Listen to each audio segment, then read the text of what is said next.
of these shareholders have died not because of natural death, because of, the pressure that they had in their life, thinking of the money that they would never recover.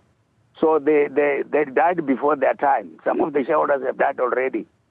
And some of those, you find them now sitting alongside the street now, selling fat cakes just to make ends meet, because they can't be employed, they are old, and they're struggling. Those are the type of shareholders. That's what is happening with the shareholders.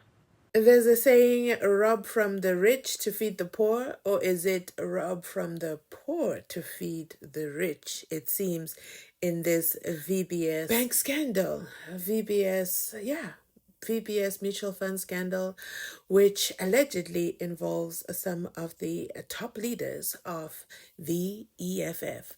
EFF prides itself, of course, on helping the poor.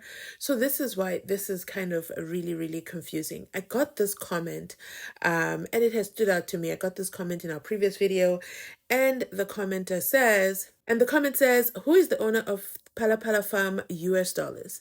The VBS money, we are here and very angry. We are not rich like the owners of the US dollars.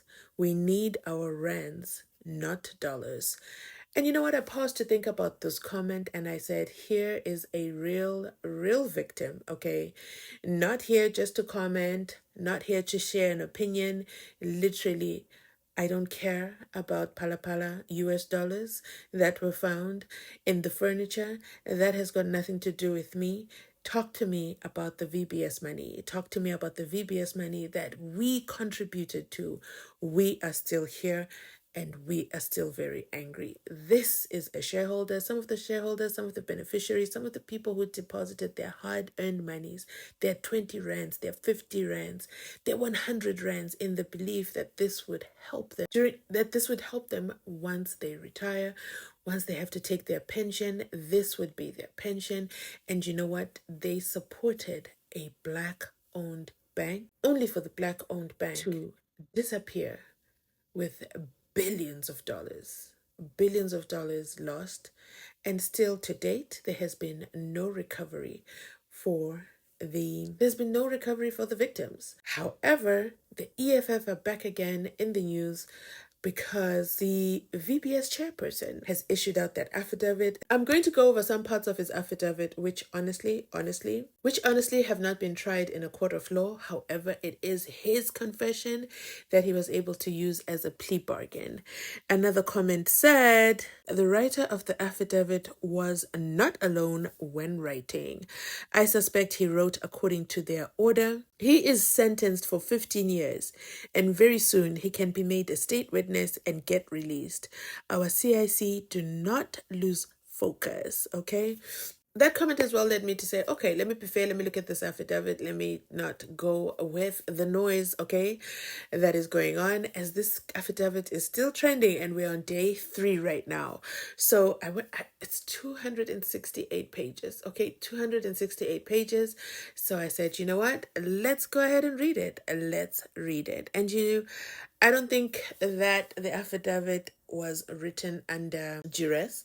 I think he definitely wrote it out of his free will. He provides some very, very, very convincing documents. I'll share some of them here. He provides some very convincing documents. I don't think he was able to sit down and make up those documents. However, it does implicate Brian, and his middle name is Ansa Shivambu. So there's a lot of details that are shared there that for me, it's difficult for me to think that this is not real and that this is just a ploy. Of course, this is not the first time that Julius Malema and Floyd Shivambu's names are mentioned, okay, with regards to the VBS scandal. It has been 4 years, it has been about 4 years since the last time this was addressed, okay?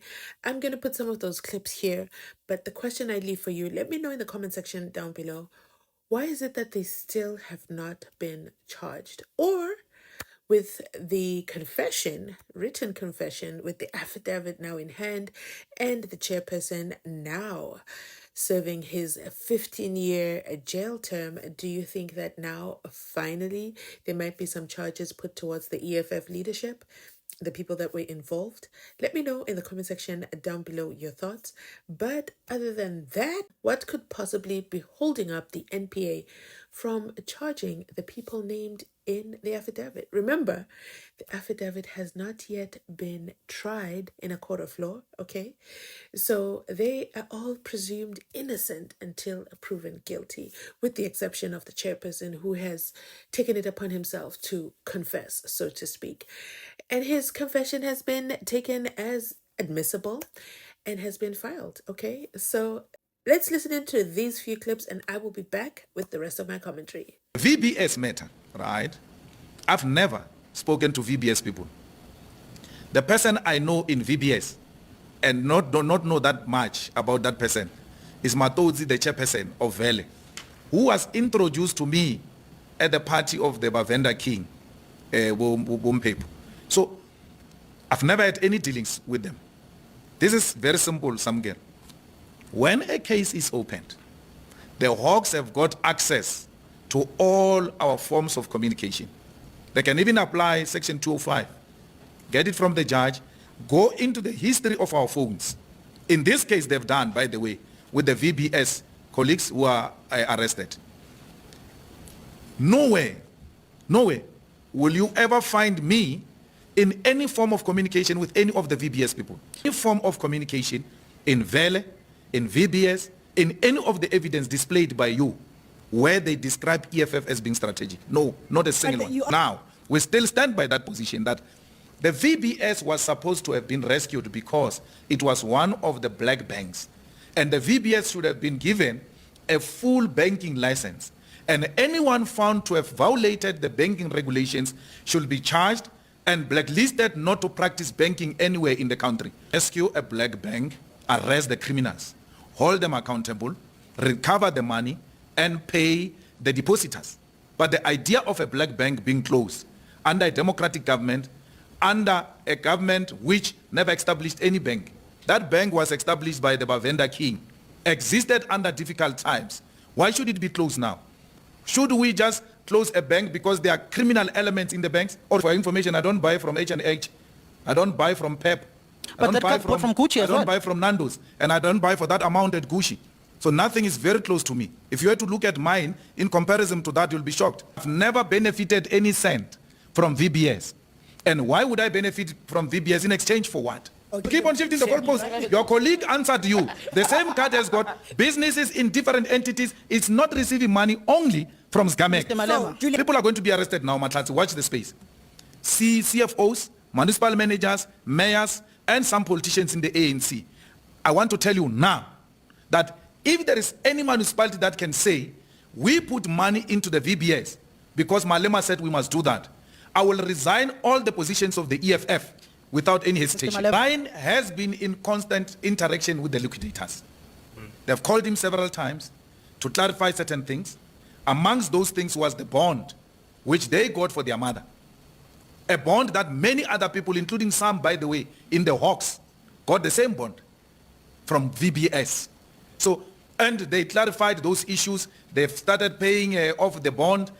From time to time, Floyd's brother gets called by liquidators who are liquidating Vele as one of the people who are dealing with Vele, and he's cooperating. That's what Floyd tells me. They are working very well to resolve whatever the differences they might have. In that case, not a single brother of mine has ever been called by a liquidator or by the Hawks or by anyone. Prima facie evidence. You don't just wake up and spend money, and the money we do not have. There ought to be a prima facie evidence, which necessitates the commissioning of an audit company to specifically look into what you are talking about. There isn't any prima facie evidence in the EFF of any wrongdoing. So, and the EFF, by the way, gets audited every year. Its books have been audited and approved. Some of those books, we account for them in Parliament and we account them at the IEC. We cannot be set a political agenda by Polyphan Vic.